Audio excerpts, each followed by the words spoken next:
Pulling up in German whips with no lease. So greased, then my pockets went obese. Even though I'm a star, I'm out selling coke. The chick staring at a star, never telescope. Okay guys, welcome back to the channel. Today we're going to be doing what now I'm calling the dealer has had your pants down video again, but this time for the M57 engine, which is the 3 litre diesel, 535 diesel, 530 diesel, 525 diesel. They're all the same variant with all the same problems. No different. M57, M57N, only difference one has another turbocharger, that's it. But today we're going to be focusing on that engine and all the common issues that obviously you guys don't know or the dealer has not told you, which I'm now going to explain to you. So the first one, as many of you are probably aware, it's a big global thing, the swell flaps. Now as you know, these swell flaps, when they go get sucked into the manifold, sucked into the cylinders and destroy your whole engine. Now they have to be removed. BMW knew about this. This was a common problem since 1998-9, when BMW first produced this engine, and it's always been a common problem. Always, and still is to this day until they rectified to the M47. Now the main purpose of them is to help with emissions and to close the flaps, so when you're sitting idle, the flaps close and keep all the emissions closed so nothing's getting let out in the atmosphere. That was the whole idea of them. But as you guys know, they're metal and they sit on a plastic rail. Plastic rail likes to break. They then end up letting go because they're vacuum operated, which then they just drop off into your cylinder. Not a good thing and can cause catastrophic engine damage. How many I see with that still today? Same problem, is a lot of them. Like I said, when I have my diesel, first thing I removed immediately and blanked them off. You guys know it's a common problem. It's something I will be showing you and we will be doing on this channel, so you guys can see how easy it's doing. Now obviously I'm British, I'll be explaining to you step by step how to get that thing off the manifold and how to blank them the correct way, as a lot of people don't even show you how to do it the correct way. There is a true method to blanking them correctly and to removing that whole rail, because you want the whole rail off. Now, as you're probably aware, when you remove them, when you rev the car up quite high, you hear like a knocking. That's because the vacuum wants to automatically shut the swell flaps, but it can't. It can't shut them because there is no swell flaps there anymore. Now, you're always going to see when you take them out, they are going to be covered in soot like these. Really bad. Really bad. It's just the way they are. Even if you try and clean them, not a good thing. You want to get rid of them immediately if you got them. So that's the first thing you need to get rid of when owning an M57 engine. The dealers will never tell you that. You know why? Because they're trying to help the government with all the diesel, trying to keep the emissions down, because diesels are polluting the environment and they want to keep the emissions as low as possible. So the dealers will always tell you need to have them. MOT centres sometimes now even trying to be fussy because they know people remove them, but they are catastrophic engine failure and they are a must. They must be removed from the engine immediately. When I was at the dealers, BMW, we had, when the engine was in 2004, we had a guy come in. Let me tell you about this story. It was an old guy and he had come all the way down to London from Bath. When he come down, his engine decided to suck the swell flap in. His engine was then completely knackered, as you guys know. When the swell flap goes in, it damages the whole cylinder. Cylinder wasn't firing. That's that. He bring it into us. The car was 4 years old. It run out of warranty. Everything was wrong, but he had it fully serviced always at BMW. When he come, BMW tried to refuse to do his engine. What did I do? I confronted with them and I said to him, look, this old guy has nowhere to go. We had to lend him a rental car. We then ended up fixing his car. Within 2 days, his car was back on the road. We removed the engine, got the swell flaps out, rebuilt that engine, rebuilt the cylinder as well. Took the cylinder out, put a new cylinder in it. It had damaged cylinder 3 on that engine. And we redone that. We took the whole swell flaps and blanked them. I wasn't meant to do that. Yeah, they told me to put a whole new swell flap rail in. But I didn't tell them that. I had the blank spare, I put them in and redone the guy's engine. It was an old guy and I felt really sorry for him. He come in, he knew nothing about the engine. BMW knew this was a common problem, yet they weren't telling anybody. They were just leaving it be because they had to, because they wanted to keep their cars below the emission threshold to make it look the best for a 3 litre diesel. That's all it was to them about image and about their name, about their engine selling. The second thing is going to be the EGR valve. Now, as you guys know, the EGR valve has its own EGR thermostat sitting on top. It also has the engine thermostat and the water pump, but it's also got an EGR cooler. That gets stopped up, that can cause engine pinging and loss of power low down. You guys will probably know that.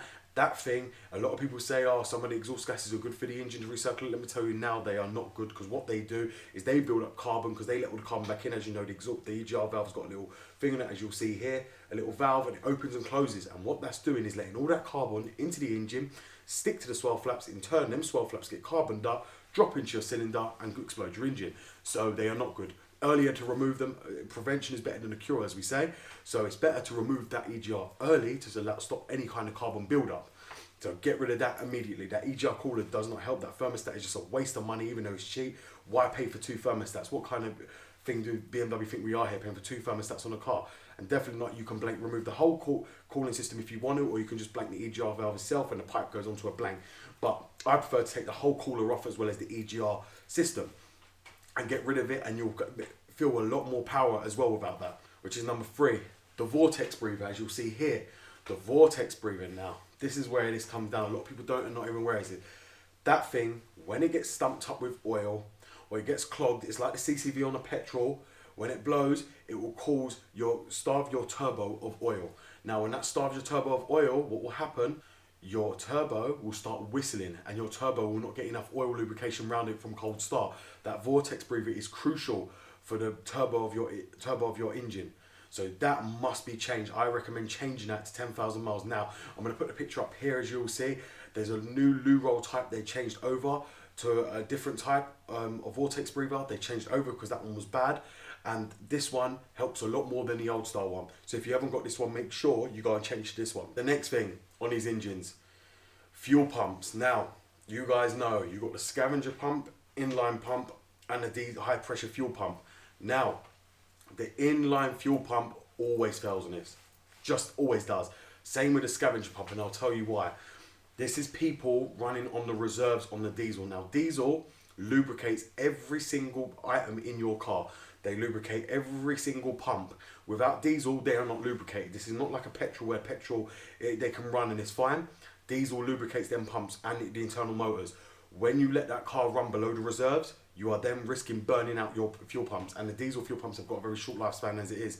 Mainly the scavenger pump and the inline fuel pump. But the moment you run low on diesel, it's going to be a very hard start.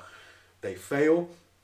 When they fail, they cause a massive, massive problem, which means either low down power, like when mine went. For instance, I'll tell you what happened. I was coming up a hill and you could feel no power. It felt like the car was rolling back. You couldn't get no power, because what's happening is the fuel's pulling back. The pump ain't strong enough to pull the fuel upwards towards the engine when you're tipping upwards. So only when you're going downhill, the fuel's being sent downwards. The pump wasn't strong enough. That is a common problem on them. The inline fuel pump, as I've showed you on my 530 diesel video, we will be doing another video showing where that pump is, and we'll be replacing that. And also the scavenger pump. They are the 2 most important pumps. The scavenger pump pulls it to the inline fuel pump from the fuel tank itself to the inline fuel tank, which is straight. The inline fuel tank, which sits straight, and pulls it from the scavenger pump, that's direct to the high pressure fuel pump, which then goes up through the fuel filter. Fuel filter then sits in your engine bay, which we'll discuss in a minute. They get circulated through the fuel filter straight into the high pressure fuel pump, which high pressure fuel pump straight to the injectors. From the injectors go straight into the engine. So as you guys know, the fuel pumps on them cars are very, very crucial for maintaining your car. Trust me, you don't want to go out there and not be able to start your car. The next thing, fuel filters. Now me, when I change my fuel filter, as you guys know, they're not expensive. I usually put diesel injector cleaner inside the fuel filter, start the car up, and let that get straight around the system and clean the whole system. Every 10,000 miles, it's best to do that to keep your injectors clean and keep the whole fuel pumps clean and everything lubricated properly the way it was tended to work. Now, when they do fail, when they do go, then fuel filters and they get dodgy, as you know, they've got a sensor on them. That sensor is reading the fuel. If it's dirty, if it's low, that sensor is crucial. If that breaks, you're in big shit, let's put it that way, because that sensor is crucial for everything controlling going to the injectors. So be careful with that sensor when you pull it out. It's got like an O-ring on it. It sticks straight into the fuel filter, and I think it's got a Torx 40, sorry, head, and you've got to be careful not to shred that. You shred that, that's game over. You will not be getting that off, and then you'll be looking for another sensor, and they're not easy to find because it's a common problem. The next one is going to be your glow plug module. Now, as you guys know, this happens on the E39, E60, the lot. Every M57, the glow plug relay always fails. Now, as you'll know, in the E39, it sits in the engine ECU box, which is on the passenger side. Just remove it and it sits right in there.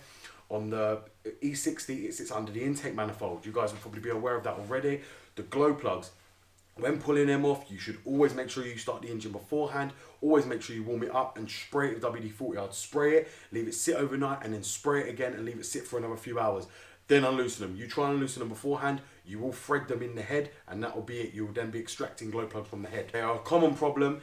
Everyone I know ends up breaking them. I'm going to tell you now, I broke one in my life doing this, but not again, because I learned how to do them. And there's a special way of dealing with them glow plugs because they're seized in. As you guys know, they're only used in the winter, so if they don't heat up, they seize in. That is just how they are. You need to know how to remove them. There's a special lubricating, penetrating fluid that gets them out, and you need to be able to get them out. And there's a special tool I've got for them glow plugs as well for BMW, which removes them. BMW use it themselves, and the tool is available, but it's quite expensive, but it does get the glow plugs out in one go without the risk of threading them in the head. You guys know that you end up breaking the tip and it ends up staying there. You don't want that. That's a common problem. The glow plug modules, as you'll see here, are quite expensive. They're still about £120. The glow plugs are expensive anyway. Are they worth changing? No, they're only used for winter. And realistically, we don't get below freezing. I mean, I had my one the whole time, even though I got it working. When I first got it, I didn't get it working until a whole month because it had an electrical problem. And then when I got it working, it was starting the whole time, no problem, no smoke, no nothing. So that, to me, why change it? The next thing is injectors. Now, as you guys know, injectors on these cars, which you see right here, they fail. Now, when they fail, trust me, you don't want them to fail. If you use a diesel injector cleaner, they won't fail. If you don't, that's when they fail. When they do fail, they are a pig to get out the engine. You know, we've had people use an engine crane to pull them out. We've had people jump on them to get them out. They do not want to come out. They are seized in the block itself. To get them out, you need quite a few men just to slam on a chain on an engine crane just to pull them out. They are a big, big nightmare. So I advise you to try and look after your engine the best you can to not let them fail. As I said to you, Forte diesel injector cleaner is the best. Put it straight in your fuel filter, put the fuel filter back on, let it run round. Or disconnect your inline fuel pump. After it goes back to the fuel filter, disconnect the hose there, put that hose into the diesel injector cleaner and pull it straight into the system itself without it going through the filter. That's another way you can do it. There's many ways you can do it on the diesel. You can even take off the fuel filter itself and pull it on the return line and go into the inline on the injector rail itself and send it straight to the injectors another way. There's many ways you can do it. It's all down to your personal preference on how you want to do it. As I said, the next thing, gearboxes on these cars. Now, on the diesels, as you guys are probably aware, they fail a lot. Why do they fail? As I said to you, most of the time they fail is because people remapping them. These cars from factory left the factory at their maximum torque. BMW advised everyone not to remap that car. Why? These cars were already at their maximum efficiency. You making them, remapping them is putting them under more strain. And you guys think everyone's lying when they tell you that? Nobody's lying. Trust me, it's the truth. These cars are already at their full torque limit. When remap pit specialists tell you, no, they can go more, trust me, they're lying to you. These cars cannot go more. If they were to be able to go more, BMW would have done more. They already knew they were low down on torque. And there's a lot of people, mostly of the E39s, you know, they do it. And a lot of people with these 60s, why would you want to do that? These cars are fast enough. If you've got an M Sport, I know as well. I've had them all. These cars are fast. I mean, if you want more power, go for the 535 diesel. Why did you opt for the 530 diesel? You had that option. You went for the 530 diesel. Fair enough, because it's cheaper because it don't have two turbos. But realistically, you could have just gone for the 535 diesel and just paid an extra lot of money for one turbo. So talking of turbos, that's another thing. If you've got the M57N engine, I might add, you will then have the small turbo. Now, as the same as the N54, that turbo self-destructs. When it self-destructs, the turbine gets swallowed into the engine, straight into the exhaust, blocks the exhaust, and then the exhaust gases end up stopping, which in turn ends up destroying the whole engine. Many of you ain't aware of that, but that's the common failure on them 535 diesels. The small turbo is the one that always fails. It is a common problem, always has been, and still will be to this day. The big one isn't so much of a problem. The next one on the diesels is gonna be your water pump and your thermostat. Now that is crucial for the cooling of your car. Now if you see your temperature never going up, especially on the E39s, you'll notice this on the 530 diesel, the temperature won't go up. You do not want a diesel undercooling. These cars need to get to temperature quick. As you guys know, from cold, a diesel takes a long time. It's not like a petrol where it gets temperature quick. A diesel can take a very, very long time to get up to temperature. If that's running undercooled, that is not good for the diesel or the oil temperature. And you can end up knackering the whole engine. You don't want that car to run undercooled. You need that car to be running at full operating temperature all the time. If it's a petrol, it isn't so important, but for a diesel, it is very, very crucial that engine gets temperature, especially if your glow plugs ain't working. If they're not working and you don't want them really to work and you don't care about them, I'd advise doing a cooling system. That is the most important thing. The next one is going to be your DPF system. Now, the DPF system itself, as you guys know on E60, you go removing it or taking a filter out or smashing it out, then putting it back, making a cut. That DPF system is not an issue. Trust me on that. There is no point removing it. You guys know when you remove that system, it's against the law and against the MOT. Okay, fair enough, I'm not a law person, but what I'm trying to explain to you is, if you look after your car and the glow plug's working, the glow plug relay's working, you won't have to remove the DPF. You only have to remove the DPF if your car is not regenerating for the DPF system, which most cars do. Go on the motorway, thrash your car, use high diesel grade, go and use Shell V-powered diesel, not some cheap supermarket diesel, and thrash that car to clear your whole DPF system. It's very easy. You cannot use these cars, as I tell everyone, to potter around town. It just doesn't work. These cars are built for the motorway, they're built for cruising, the same as my 530i petrol. They're all the same. This car does better on the motorway than it does on local roads, and you guys in 530 diesel tell me the same. I know that. 530 diesel drinks, when I used to have it, I would put £20 in. I'd have to put £20 in every day. It would just drink to go down the road and back with 20 miles. But if it was on the motorway now, it would be excellent. I'd be getting like 49 to 50 miles per gallon on that. That's how well my one was looked after. And I've got pictures of that as well to show. I was getting 50 miles per gallon on mine. That's how well mine was looked after.